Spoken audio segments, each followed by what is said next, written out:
تعظیم کی ہے جس نے محمد کے نام کی۔ معزز سامعین کرام، پردہ نشین خواتین اسلام، پچھلے چند جمعے سے علم کی فضیلت اور اہمیت کے تعلق سے باتیں چل رہی ہیں، اور قرآن و حدیث کی روشنی میں یہ بات ہمارے سامنے آ چکی ہے کہ اللہ تعالیٰ نے سب سے پہلے علم کو رکھا ہے اور علم ہی کی ضرورت ہے۔ ایک کامیاب انسان ہونے کے لیے سب سے پہلے علم حاصل کرنے کا حکم دیا گیا ہے۔ جو بندہ علم حاصل کرتا ہے وہ خطرات سے بچتا ہے، نفع کی طرف جاتا ہے، نقصان سے بچتا ہے، اور جس انسان کے اندر جتنا زیادہ علم ہوگا وہ اتنا ہی محتاط ہوگا اور خطرات سے بچے گا۔ اور اللہ تعالیٰ نے انسان کی فطرت کے اندر علم کو رکھا ہے۔ انسان کے اندر جس طریقے سے بھوک پیاس ایک فطری چیز ہے، اسی طرح سے انسان کی فطرت میں اللہ نے علم حاصل کرنا لکھا ہے۔ آپ اس کو مثال کے طور پر سمجھیں کہ اگر آدمی کہیں جا رہا ہے اور اس نے دیکھا 2-3 آدمی ایک جگہ اکٹھا جمع ہیں، تو یہ آدمی گزرتے ہوئے وہاں رک جائے گا، اور رکنے کے بعد وہ پوچھے گا کیا بات ہے، کیوں یہاں بھیڑ ہے، کیا بات ہے، یہاں کیوں بھیڑ ہے؟ تو اس بھیڑ کی وجہ کیا ہے، اس کا علم جاننے کی انسان کے اندر خواہش ہوتی ہے۔ اسی طریقے سے کچھ بھی ہو جائے تو اس کا ریزن کیا ہے، اس کا سبب کیا ہے، انسان سمجھنے کی کوشش کرتا ہے، اس معلومات کو حاصل کرنے کی کوشش کرتا ہے۔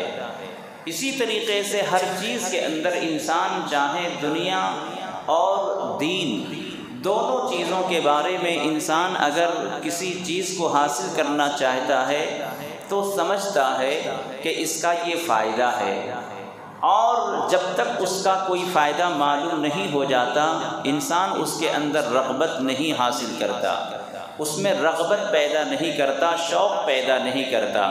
اور جب انسان کو معلوم ہو جاتا ہے کہ اس کا یہ فائدہ ہے، اس کا یہ فائدہ ہے، تو انسان اس چیز کو حاصل کرنے کا شوق اپنے اندر پیدا کرتا ہے۔ آپ کسی شو روم کے اندر چلے جائیں تو جتنی چیزیں وہاں رکھی ہوتی ہیں آپ کے دل میں تجسس پیدا ہوتا ہے، آپ کے اندر یہ شوق پیدا ہوتا ہے کہ یہ کون سی چیز ہے، اس کا فائدہ کیا ہے، اسے ہم خریدنا چاہیں گے، اس کا استعمال کیسے کریں گے۔ تو انسان کے شوق کے اندر، انسان کی فطرت کے اندر اللہ تعالیٰ نے علم حاصل کرنے کا شوق رکھا ہے، فطرت رکھی ہے کہ جس طرح انسان بھوک پیاس کو محسوس کرتا ہے اور اس کی طرف لپکتا ہے، اسی طرح انسان کی فطرت کو اللہ نے ایسی بنایا ہے کہ معلومات حاصل کرنے کا شوق اس کے اندر رکھا ہے۔ ہاں، کوئی جنگل میں رہنے والا انسان ہو جس کو علم سے کاٹ دیا گیا ہو، جس کو علم سے دور کر دیا گیا ہو، تو جب تک وہ جنگل میں ہے جنگلی تہذیب میں رہتا ہے، لیکن ذرا سی اس کو علم کی روشنی پہنچتی ہے، تہذیب و تمدن کی روشنی پہنچتی ہے، انسانوں کی خوبیاں پہنچتی ہیں، اور علم کا ان کے اندر فائدہ محسوس ہوتا ہے، تو فوراً وہ علم کی طرف لپکتا ہے، انسانوں کی آبادی کی طرف آتا ہے، اور وہ بھی چاہتا ہے کہ ہم انسان کے ساتھ رہ کر زندگی گزاریں، ہم بھی ترقی کریں اور ہم بھی اپنے اندر علم جمع کریں، معلومات حاصل کریں۔ تو معلوم یہ ہوا کہ علم ہر انسان کی فطرت میں داخل ہے، اگر کوئی بندہ ذرا بھی کوشش کر لے تو اللہ تعالیٰ اس کو بہت اونچے مقام تک پہنچا دیتا ہے۔ علم سے ہی انسان آگے پہنچتا ہے، اور آج بھی دنیا میں اسی کا دبدبہ ہے، آج بھی دنیا میں اسی کا چرچا ہے، آج بھی دنیا میں اسی کا کنٹرول ہے جو مائنڈ کے اعتبار سے، علم کے اعتبار سے، تجربے کے اعتبار سے زیادہ ہو۔ علم کا آج مقابلہ ہے، تجربات کا مقابلہ ہے۔ اگر کوئی علم حاصل نہیں کرتا ہے اور وہ سمجھتا ہے کہ ہم دنیا پر حکومت کریں، ناممکن ہے۔ دولت کسی کو کتنی ہی مل جائے، لیکن اس دولت کو کیسے استعمال کرنا ہے، اس دولت کو کیسے خرچ کرنا ہے، یہ بھی آپ کو کسی جاننے والے سے معلوم کرنا پڑے گا، کسی علم کو حاصل کرنے والے اور علم کے ماہرین سے آپ کو رابطہ کرنا پڑے گا۔ دنیا میں کتنے ملک ایسے ہیں، دنیا میں کتنے ممالک ایسے ہیں جو دولت سے لدے ہوئے ہیں، دولت کا خزانہ ہے، تیل کا خزانہ ہے، سونے چاندی کا خزانہ ہے، زمینی معدنیات کا خزانہ ہے، لیکن ان کے اندر علم نہیں ہے، تجربہ نہیں ہے، تو وہ دوسرے ملکوں سے انجینئر بلاتے ہیں، ٹیکنیکل انجینئر اور ڈاکٹر، سائنسداں، اور بڑی بڑی کمپنیوں کو وہ دعوت دیتے ہیں کہ ہمارے ملک میں آ کر یہ کام کرو، ہمارے ملک میں یہ تم چلاؤ۔ تو یہ جو ممالک کاروبار کے اعتبار سے دوسرے ملکوں سے جو کسی کو بلاتے ہیں اور کہتے ہیں کہ میں تجھے اتنے سال کے لیے کنٹریکٹ دیتا ہوں، یہ کام کرو، تو در حقیقت وہ علم کی کمی ہوتی ہے، تجربات کی کمی ہوتی ہے، اور وہ محتاج ہوتے ہیں ان علم والوں کو جنہوں نے علم حاصل کر کے اپنا نام کمایا ہے، اپنا مقام اونچا کیا ہے۔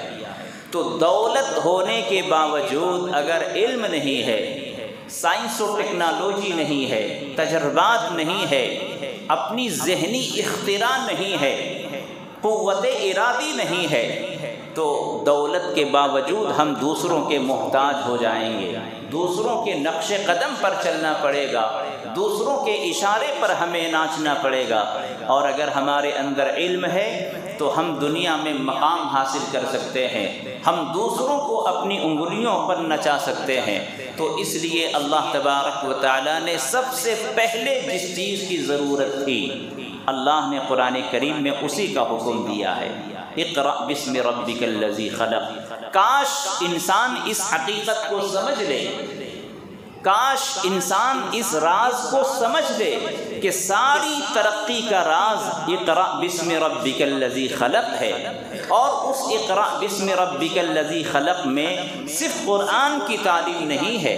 کوئی یہ نہ سمجھے کہ صرف قرآن ہی پڑھنے کا حکم دیا گیا، صرف حدیث ہی پڑھنے کا حکم دیا گیا، نہیں، دنیا میں نفع پہنچانے والا، انسان کو، مخلوق کو فائدہ پہنچانے والا جو بھی علم ہے اور جو اللہ سے ملانے والا علم ہے، فن ہے، اس علم کو حاصل کرنے کی اجازت ہے۔ دنیا میں انسانوں کو ہم فائدہ پہنچائیں گے جس علم کے ذریعے سے، جائز طریقے سے دنیا میں ہم کسی کو نفع پہنچا سکتے ہیں اور آخرت کے لیے ہمارے لیے مددگار بن سکتا ہے، ایسا علم اور ایسا فن حاصل کرنے کا حکم خود اللہ تبارک و تعالیٰ نے دیا ہے۔ کاروبار کرنا یہ کوئی منع نہیں ہے، کاروبار کرنا، دکان چلانا، کمپنی چلانا، فیکٹری کھولنا منع نہیں ہے، یہ اللہ کا حکم ہے۔ اللہ تبارک و تعالی نے فرمایا فَإِذَا قُضِيَتِ الصَّلَاةُ فَانْتَشِرُوا فِي الْأَرْضِ وَابْتَغُوا مِنْ فَضْلِ اللَّهِ۔ قرآن کریم میں اللہ تعالیٰ فرماتا ہے کہ اے میرے بندو، جب تم جمعہ کی نماز پڑھ چکو، جب تم جمعہ کی نماز پڑھ چکو تو میری زمین میں پھیل جاؤ، میری زمین میں منتشر ہو جاؤ اور اللہ کے فضل کو تلاش کرو۔ یہاں فضل کے معنی آتے ہیں روزی، مفسرین فرماتے ہیں وَابْتَغُوا مِنْ فَضْلِ اللَّهِ، اور اللہ کے فضل کو تلاش کرو۔ تو یہاں مفسرین فرماتے ہیں کہ فضل سے کیا مراد ہے؟ فرماتے ہیں فضل سے مراد اللہ کا رزق مراد ہے۔ تو آدمی جس لائن سے جڑا ہوا ہے، جو کاروبار وہ کر رہا ہے، اس کاروبار میں وہ نماز ادا کرنے کے بعد پھیل جائے، کاروبار کرے اور اللہ کے رزق کو، اللہ نے جو روزی دی ہے اس کے اندر وہ لگ جائے، تو کاروبار کرنا منع نہیں ہے، اللہ کا حکم ہے۔ بلکہ حدیث پاک میں اللہ کے نبی علیہ السلام نے فرمایا کہ اگر کوئی بندہ اپنے بال بچوں کے لیے، اپنے اہل و عیال کے لیے جائز طریقے سے کاروبار کرتا ہے، امانت داری کے ساتھ کاروبار کرتا ہے، حرام و حلال کی تمیز کر کے وہ کاروبار کرتا ہے، تو کل قیامت کے دن وہ صدیقین کے ساتھ اٹھایا جائے گا، اس کا وہ کاروبار دین کا کام بن جائے گا، اس کا وہ کاروبار جائز طریقے سے نیکی کا کام بن جائے گا۔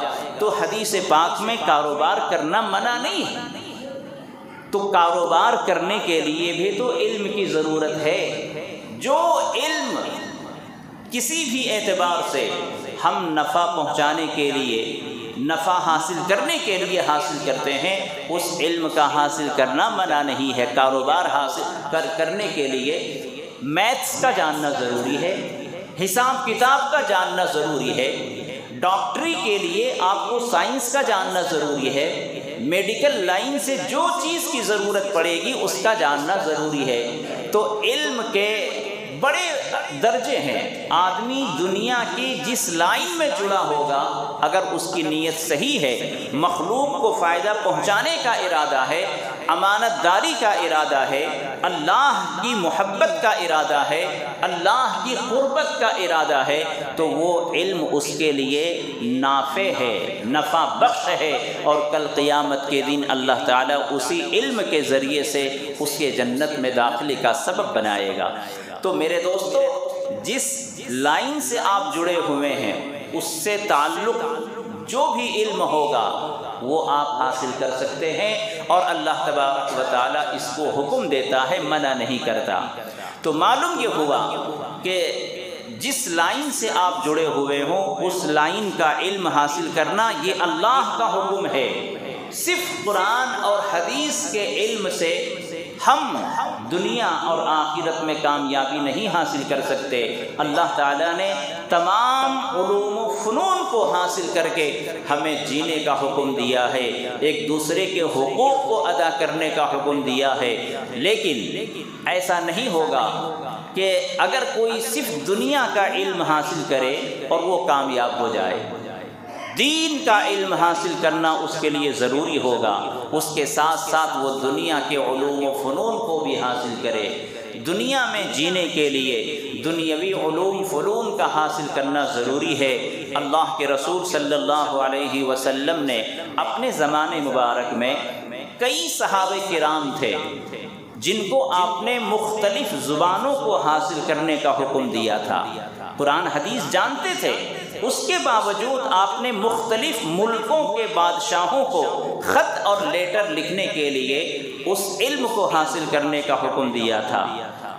تو اس بات میں کسی کا کوئی انکار نہیں ہے، کسی کا اختلاف نہیں ہے، اور کوئی عالم یہ نہیں کہتا کہ آپ اپنے بچے کو صرف مدرسے میں ڈالیں، کوئی یہ نہیں کہتا کہ آپ صرف اپنے بچے کو حافظ قرآن اور عالم دین بنائیں۔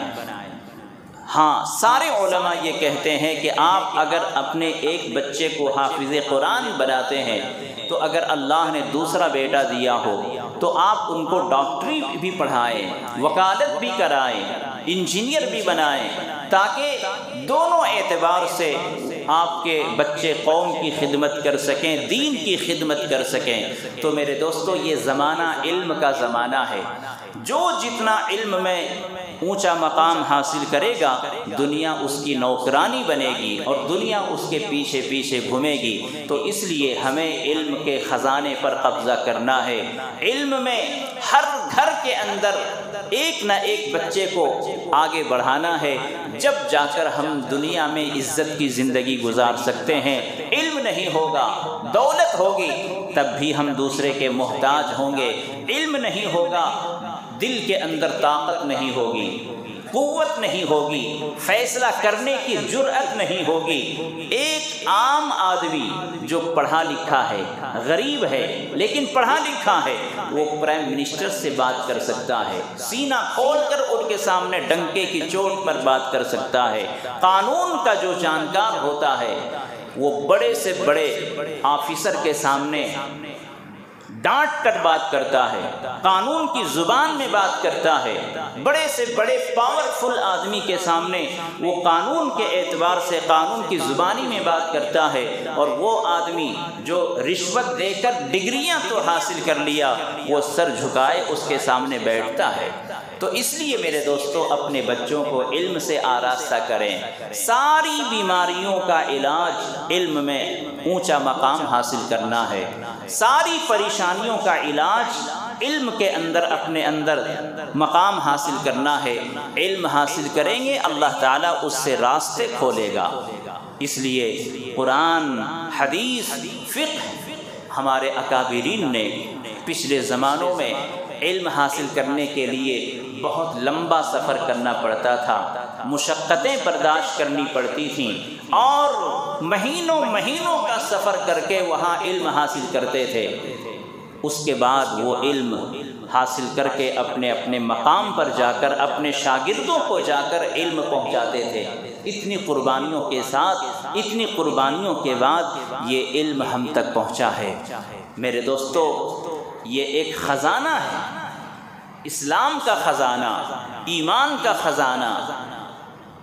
اگر یہ خزانہ ہم سے ضائع ہو گیا، ہم نے آنے والی نسلوں تک منتقل نہیں کیا، ہم نے آنے والی نسلوں تک یہ امانت نہیں پہنچائی، خدا کی قسم اللہ معاف نہیں کرے گا۔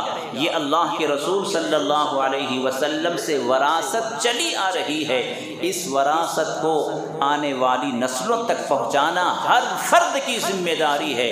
آپ مدرسے میں نہیں پڑھ سکے، اللہ معاف کرے، لیکن آپ کے گھر میں اس امانت کی حفاظت کرنے والا کوئی ایک ضرور پیدا ہو، ہر گھر میں ایک وارث پیدا ہو، ہر گھر میں ایک محافظ پیدا ہو، ہر گھر میں ایک امانت دار امین پیدا ہو، جو اس علمی وراثت کو اور وراثت نبوت کو آنے والی نسلوں تک منتقل کر سکے۔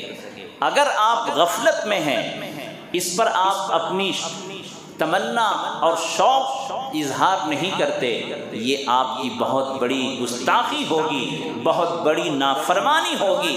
اللہ کے پیغام کو، رسول اللہ صلی اللہ علیہ وسلم کی وراثت کو آنے والی نسلوں تک نہ پہنچانا اور خود حاصل کرنے کا شوق ظاہر نہ کرنا، یہ بہت بڑی نافرمانی ہوگی، اور اللہ کے رسول صلی اللہ علیہ وسلم کی شفاعت سے محرومی کا سبب بنے گی۔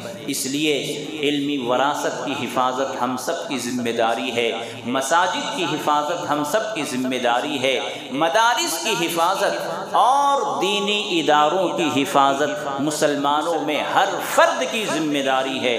اگر ہم نے حفاظت نہیں کی، آنے والی نسلیں محفوظ نہیں رہیں گی۔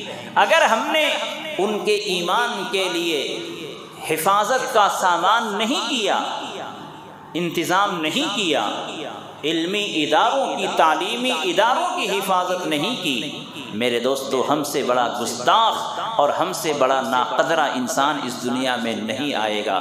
اس لیے ہمیں اپنے اپنے علاقوں میں جہاں جہاں مدرسے ہیں، جہاں مسجدیں ہیں، ہمیں ان مدرسوں سے اپنے آپ کو جوڑنا ہے، ان مساجد سے اپنا تعلق قائم کرنا ہے۔ جب تک ہم ان مدارس و مساجد سے اپنے آپ کو نہ جوڑیں، اپنی نسلوں کا رشتہ اور مضبوط نہ کریں، آپ اس خوش فہمی میں نہ رہیں کہ آپ محفوظ رہ جائیں گے۔ اگر مسجدیں ہماری محفوظ نہیں ہیں، مدارس اگر ہمارے محفوظ نہیں ہیں، تو کوئی محفوظ نہیں ہے۔ اس لیے اس بات کو اچھی طرح نوٹ کر لیں کہ مسلمان اس وقت تک مسلمان ہیں جب تک آپ مسجدوں سے جڑے ہوئے ہیں، مدارس سے ہمارا تعلق ہے، دینی اداروں سے ہمارا تعلق ہے۔ اگر یہ چیزیں ختم ہو گئیں، اسپین کے اندر کیا ہوا، تاریخیں سب موجود ہیں، جو حادثات پچھلے زمانوں میں ہو چکے، جو واقعات پچھلے زمانوں میں ہو چکے ہیں، اسے قصہ اور کہانی کی طرح نہ سنیں۔ یہ وقت بہت ہی خطرناک ہے۔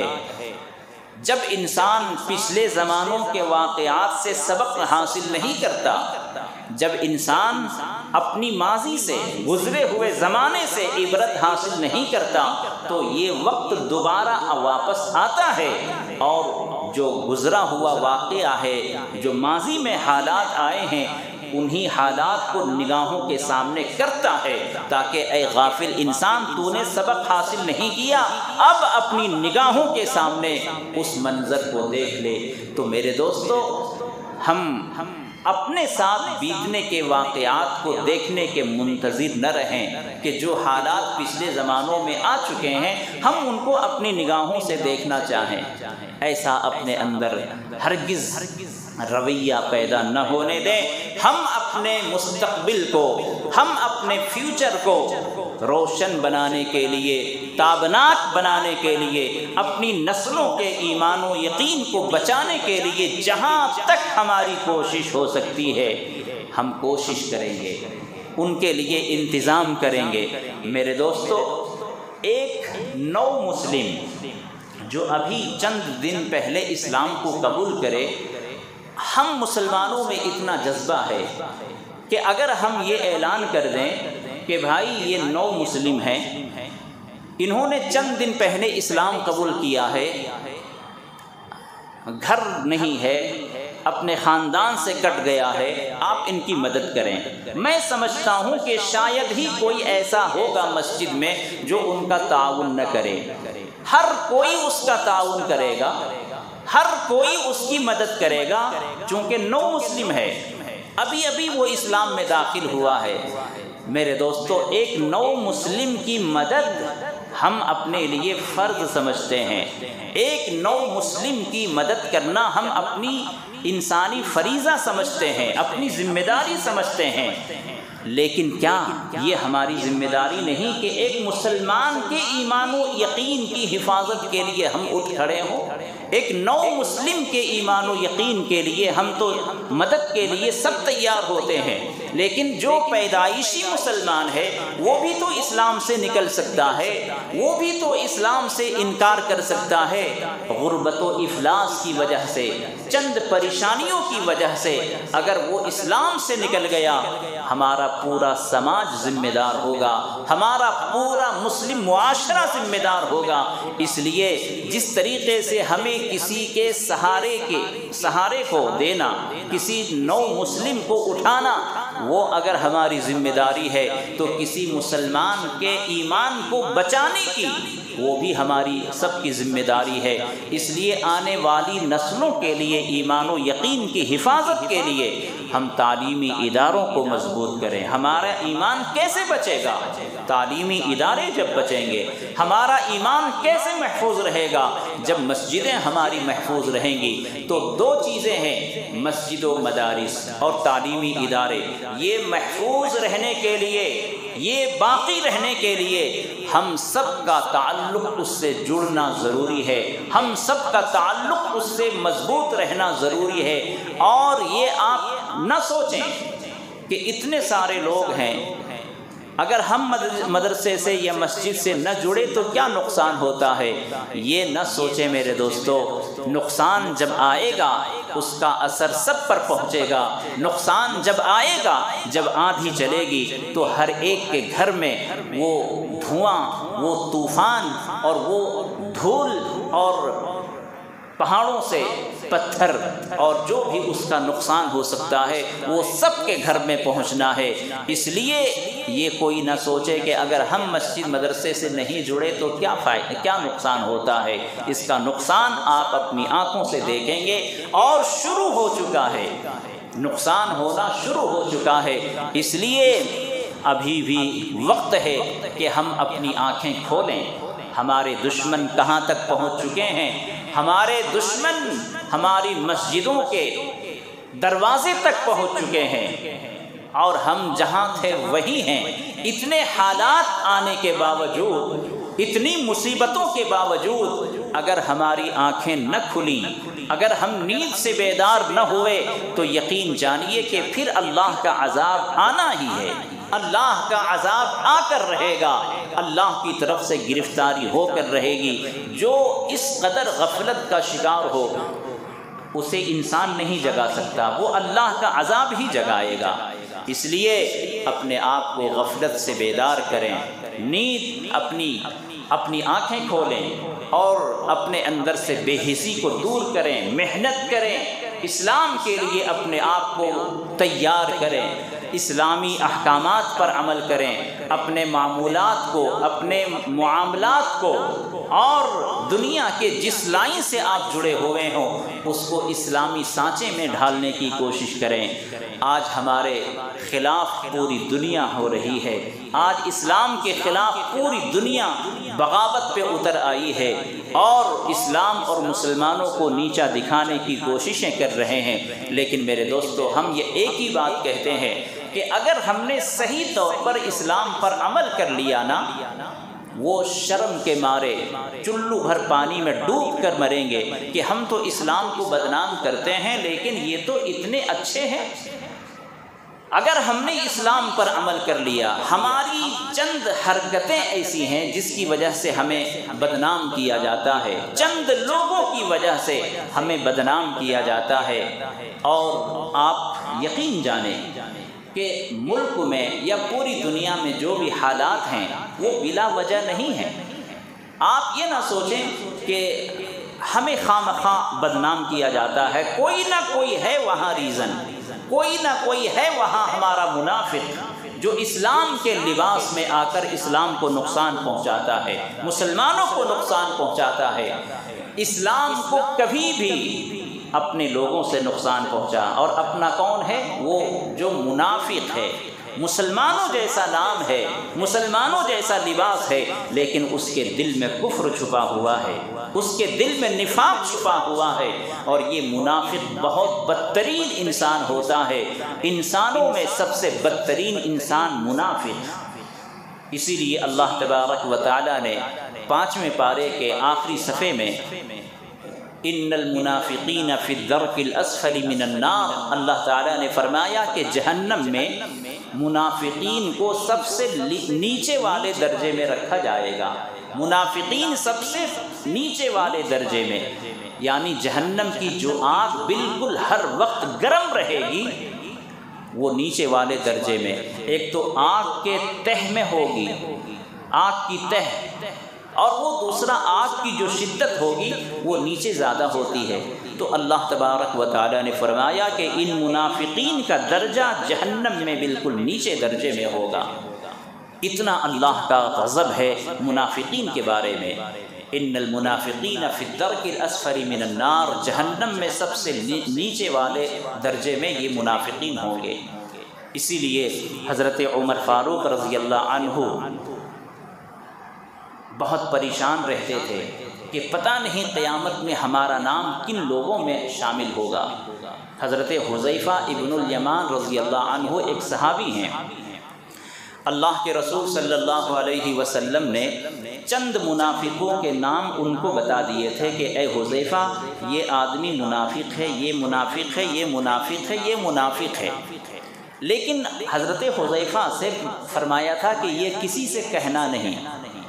تو حضرت عمر فاروق رضی اللہ عنہ کبھی کبھی پوچھا کرتے تھے، حضرت حذیفہ رضی اللہ عنہ حضرت حذیفہ سے پوچھا کرتے تھے حضرت عمر، یہ نہیں پوچھتے تھے کہ میں کون کون منافقین ہیں، یہ نہیں پوچھتے تھے، بلکہ ایسا پوچھتے تھے کہ اے حذیفہ، حضور صلی اللہ علیہ وسلم نے جن ناموں کو آپ کے سامنے بتایا کہ یہ منافق ہے، یہ منافق ہے، اے حذیفہ اس میں کہیں میرا نام بھی تو شامل نہیں؟ ایسا پوچھتے تھے، یعنی کون کون منافق ہیں اس کے بارے میں سوال نہیں، یہ پوچھتے تھے کہ کہیں میرا نام تو اس میں شامل نہیں۔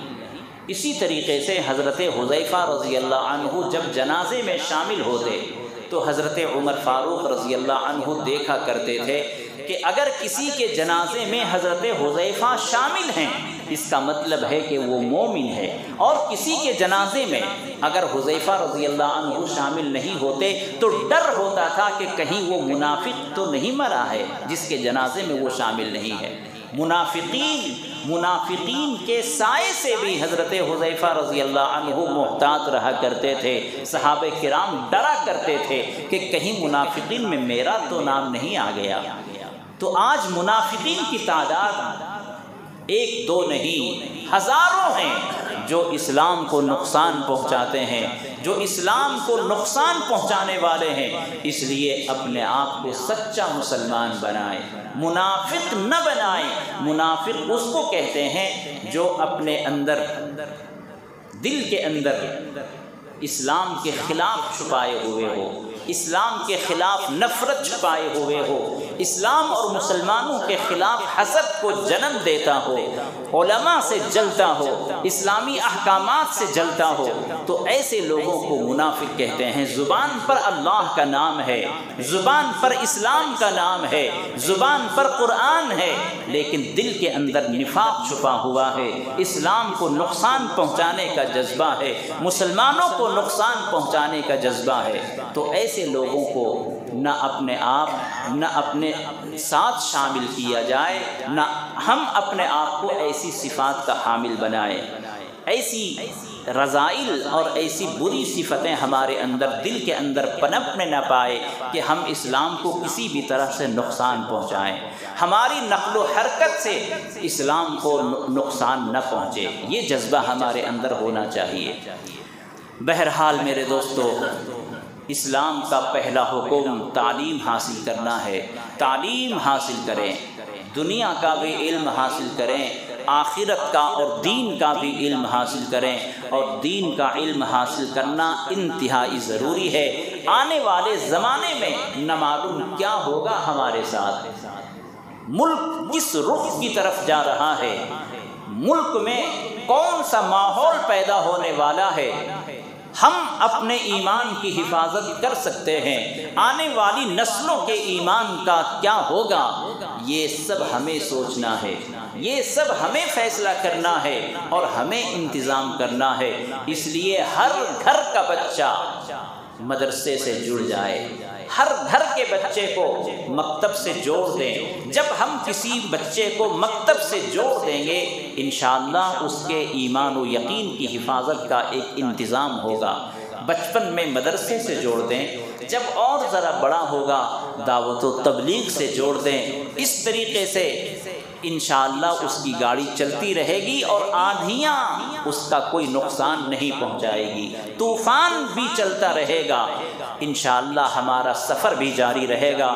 لیکن اگر ہم نے علم حاصل نہیں کیا، مضبوطی ہمارے اندر نہیں آئی، عقیدے میں پختگی نہیں آئی، اعمال ہمارے اندر نہیں آئے، تو عیسائی مشنریاں کانوینٹ کالج اسکولوں کے اندر ایک لمحے میں ہمارے ایمان کو خراب کر دیا جائے گا، ہمارے ذہن و دماغ میں کچھ اور ڈال دیا جائے گا۔ اس لیے بہت ضروری ہے، تمام ملک کے تمام علماء، بڑے بڑے علماء، ہمارے رہبر اور قوم کے لیڈران سب یہی کہہ رہے ہیں کہ پہلے جو ہم سے غفلت ہو چکی ہے اس غفلت کا شکار نہ ہوں، اب بیدار ہو جائیں، اپنے ایمان کی حفاظت کے لیے اور اپنی نسلوں کے ایمان کی حفاظت کے لیے مدارس کو مضبوط کریں، مکاتب کو مضبوط کریں، مساجد کو آباد کریں۔ جب تک ہم بیدار نہیں ہوں گے، ایمان کی کوئی گارنٹی نہیں ہے۔ کون سی ہوا آئے، کون سا ذہن میں ہمارے اندر مواد ڈال دیا جائے۔ اب آپ دیکھیں ٹی وی ڈیبیٹ کے اندر ملحدین کو سامنے کھڑا کر دیا جاتا ہے، ایک مرتد کو سامنے کھڑا کر دیا جاتا ہے، اور اسلام کی برائیاں اس کی زبان سے کہلوائی جاتی ہیں۔ اسلام کی برائیاں، مسلمانوں کی برائیاں کس سے کروائی جا رہی ہیں؟ جو مرتد ہو چکا ہے، جو کسی وجہ سے خبیث نے ظلم کیا ہوگا، اس اسلام کے خلاف، قرآن کے خلاف کچھ بکا ہوگا۔ علماء کسی کو اسلام سے نہیں نکالتے، علماء کو اللہ نے وارثین انبیاء بنایا ہے، ان کی ذمہ داری ہے لوگوں تک علم پہنچانا، اللہ اور رسول اللہ کے پیغام کو پہنچانا۔ یہ کسی کو اسلام سے نکالتے نہیں ہیں، لیکن اگر کسی بد نصیب انسان نے اسلام کے خلاف کچھ بولا ہے، قرآن کے خلاف بولا ہے، رسول اللہ کے خلاف بولا ہے، تو آٹومیٹلی وہ انسان اسلام سے نکل جائے گا۔ ایسا انسان جو کفر کی وجہ سے، شرک کی وجہ سے اسلام سے خود بخود نکل گیا، ڈیبیٹ کے اندر اس کو بٹھایا جاتا ہے اور اسلام کے خلاف، مسلمانوں کے خلاف اس سے بکواسیں کرائی جاتی ہیں تاکہ دوسرے مسلمانوں کا ذہن ادھر چلا جائے اور سب لوگ یہ سوچیں کہ ہاں دیکھو ایک مسلمان ایسی باتیں کر رہا ہے تو ضرور صحیح بات ہوگی۔ تو ایسے موقع پر ایک سیدھے سادے مسلمان کے لیے بہت ذمہ داری بنتی ہے کہ ایسی باتوں پر یقین نہ کر کے علماء سے رابطہ کرے کہ اسلام کے اوپر یہ اعتراض ہو رہا ہے، قرآن کے اوپر یہ اعتراض ہو رہا ہے، کیا کیا جائے؟ علماء آپ کو سمجھائیں گے۔ تو خلاصہ یہ ہے میرے دوستوں کہ ٹی وی کے اندر، نیوز کے اندر آج کل نیوز کم ہے، آگ لگانے کی باتیں زیادہ ہیں، ہندو مسلم کی باتیں، مسجد مندر کی باتیں، اور اس میں ایسی باتیں کہ ایک عام مسلمان کو کنفیوژن ہو جاتا ہے کہ کیا صحیح ہے، خود ان کو اپنے اسلام کے بارے میں شک ہونے لگتا ہے۔ اس لیے ٹی وی سے ہمارا ایمان نہیں بنے گا، نیوز دیکھ کر ہم فیصلہ نہیں کر سکتے، ہمارا ایمان مدارس سے، مساجد سے، دعوت و تبلیغ سے مضبوط ہوگا اور حفاظت ہوگی۔ اس لیے ہمارا تعلق مسجد سے، مدرسے سے مضبوط تر ہونا چاہیے، دعوت و تبلیغ میں اور اپنے گھروں میں تعلیم کا ماحول کرنے سے ہمارے گھروں کے ایمان کی حفاظت ہوگی۔ اللہ تعالی ہم سب کو ان باتوں پر عمل کرنے کی توفیق عطا فرمائے۔ وآخر دعوانا ان الحمد للہ رب العالمین۔